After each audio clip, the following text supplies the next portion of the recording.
Es que yo soy así. Es mi carácter. Yo ya no puedo cambiar.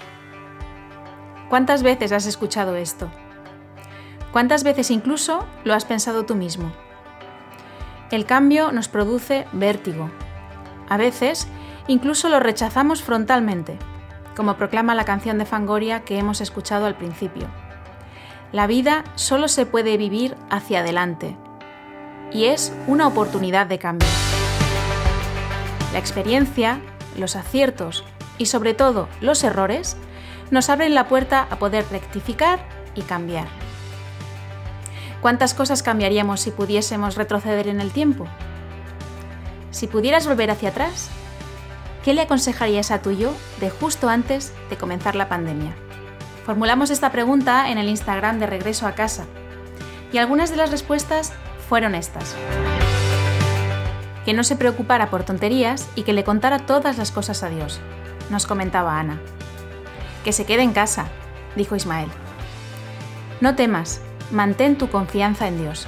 Él tiene todo bajo control, escribió Fernando. Si yo hubiese sabido que esta pandemia iba a ser tan dura y que me iba a desconectar de tantas personas a las que tanto quiero, me hubiese hecho la ruta de los besos y los abrazos. Me hubiese estado cada día en casa de alguien, comiendo, hablando, dando abrazos y despidiéndome hasta que se pueda otra vez abrazar y besar, sobre todo a mis amigos más queridos y a mi familia más próxima.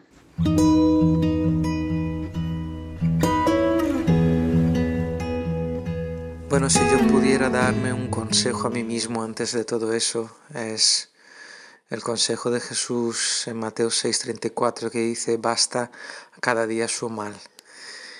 Yo me acuerdo que al principio de todo eso siempre me hacía la pregunta de cómo va a ser estar tanto tiempo encerrado dentro de casa, o qué es lo que va a sobrar de mi trabajo después de todo eso.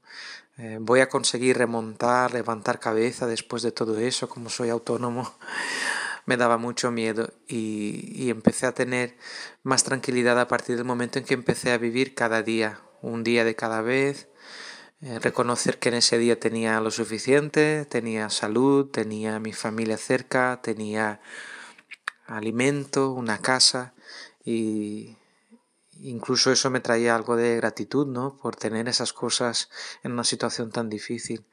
Así que ese es mi consejo para mí mismo.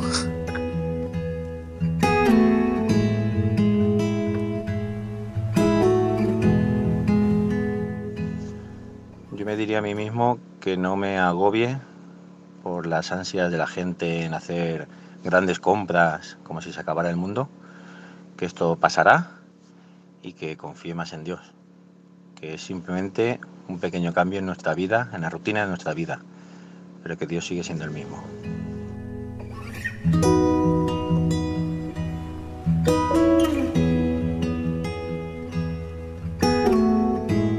En primer lugar, me diría, sé más disfrutón y aprovecha cualquier ocasión para celebrar. Y en segundo lugar, me diría a mí mismo, revisa en qué y con quién estás gastando tu tiempo. Cosas que a veces van de la mano. En cuanto al qué, pues pensar qué estoy haciendo con mi tiempo, en qué lo estoy invirtiendo, si realmente tiene provecho a corto, medio o largo plazo en mi vida, o si realmente lo estoy quemando por no ser valiente y plantearme nuevos retos. En cuanto al quién, pues a veces hay que aceptar que hay relaciones que tienen fecha de caducidad, y no por nada, sino porque nuestras expectativas o necesidades van cambiando a lo largo de los tiempos. Hay amistades que perduran para siempre y otras que cumplen una función muy determinada, muy concreta en nuestras vidas.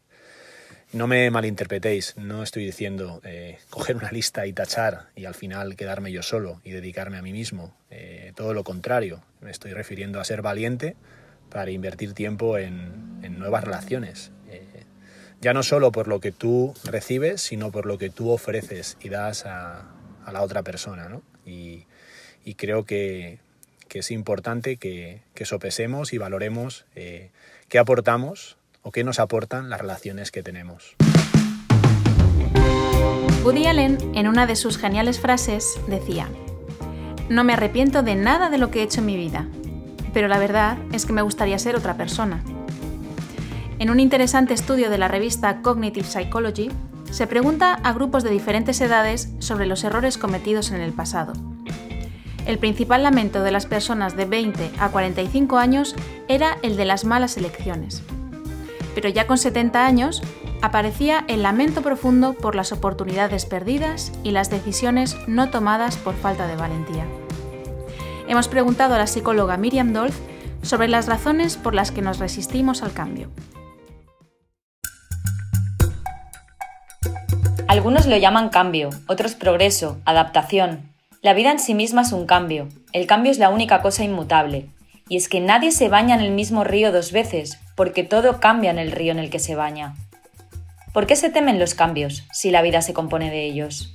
El cambio es la única constante. Hoy no somos la misma persona que ayer. Idealizar el pasado es una de nuestras costumbres. Tendemos a olvidar lo negativo y seleccionar recuerdos positivos. Pero la memoria no es fiable. Los recuerdos tienen un periodo sensible. Vamos endulzando todo lo vivido y almacenándolo para comparar cada vez que nos ocurre algo. Nuestro cerebro está prefabricado para que nos den miedo los cambios, ya sean buenos o malos. Y es que al cerebro le gusta sentirse seguro.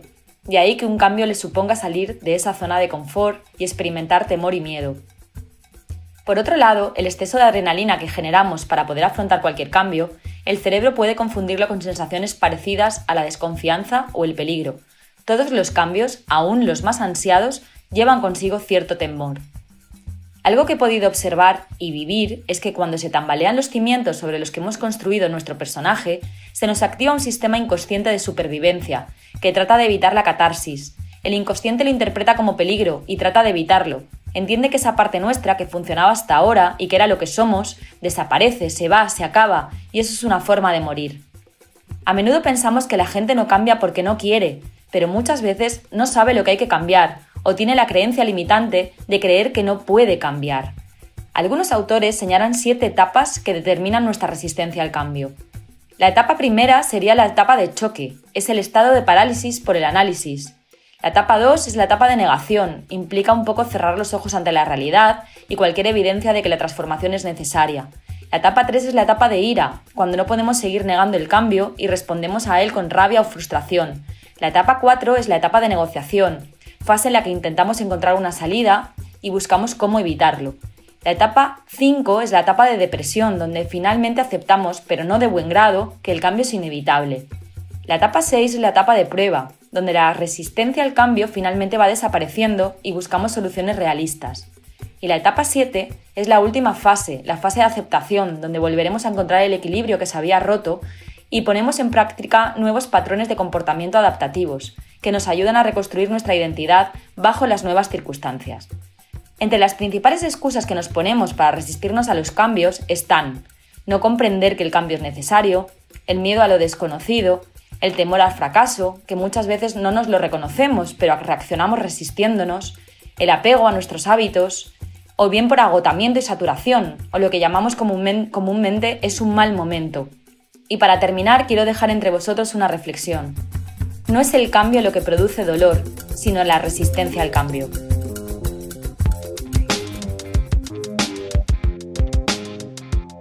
En nuestro mundo de hoy, la idea de arrepentirse de algo que hemos hecho es muy impopular. Se contempla como algo propio de débiles, triste, algo negativo, cuando lo cierto es que se trata de todo lo contrario. Puede que el mensaje cristiano sobre el arrepentimiento haya ayudado a esto. Vamos a verlo. Arrepentido, sin un motivo que me haga culpable de vivir.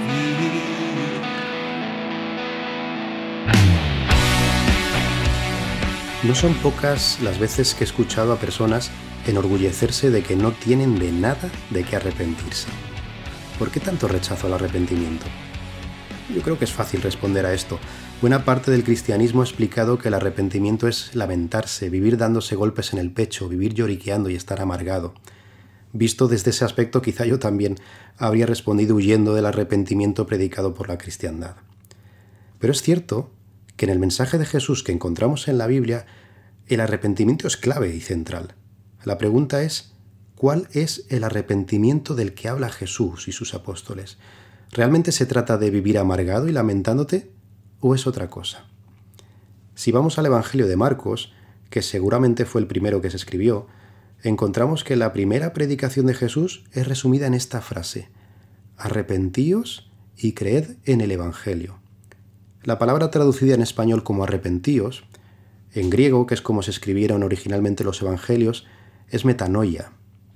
Y el ir a la palabra original y no a la traducción, cuando estudiamos la Biblia, no es cuestión de friquismo o pedantería, no debe serlo. Es algo más que útil, es necesario. ¿Por qué? Irene Rodrigo, graduada en traducción e interpretación, nos apunta ahora sobre esto.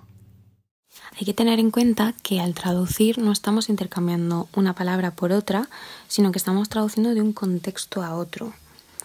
Es casi más importante el contexto que la lengua en sí, porque el significado de las palabras cambia muchísimo según quien lo use, incluso dentro de una misma lengua. Por ejemplo, entre padres e hijos ya podemos notar diferencias en expresiones y palabras de una generación a otra. O sea, podemos imaginar si trasladamos esto a momentos históricos diferentes, cuánto cambiará.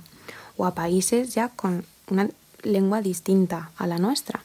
Habrá conceptos que existen en una cultura y que en otra no. Y no habrá una palabra para referirse a ese concepto, a un sentimiento o a una festividad típica del país de origen que no existe en el nuestro, por ejemplo. Por eso lo más importante es conocer el contexto, el autor, la intención, y no podemos pretender tener una equivalencia de una palabra exactamente igual a otra palabra nuestra. Y tendremos que recurrir a paráfrasis o a explicar detalles que para la cultura original estaban implícitos y para nosotros no tiene por qué. Arrepentirse, metanoia. Meta significa literalmente más allá y noia significa intelecto, mente, opinión. Una traducción literal sería cambiar de mente o cambiar de opinión. Y evangelio, como muchos sabréis, significa buena noticia, y era una palabra que no inventó Jesús. Se utilizaba para referirse a esas grandes e importantes noticias que cambiaban la vida de la gente. La cuestión es que cuando uno se enfrenta a esa buena noticia, cuando se enfrenta a Jesús, nos posicionamos, porque es una noticia de cambio que cambia. Jesús llega a un mundo religioso y lo pone patas arriba y es como si dijese: escucha, está a punto de cambiar lo que pensabais acerca de Dios, de la ley, de la justicia y el perdón. Todo aquello que habíais manipulado sobre Dios, aquí me tenéis. Yo soy Dios y para conocerme tenéis que estar abiertos al cambio. Ese mensaje, esa noticia te enfrenta a un profundo cambio de opinión, pero no se queda solo ahí, implica un giro total, un cambio de opinión y de enfoque de tu vida. En ese punto, uno tiene que reconocer su estado y sí, lamentas el lugar en el que estabas. Pero Jesús no nos pide que nos instalemos en el lamento y en los golpes de pecho. El apóstol Pablo, fíjate, lo explicó muy bien.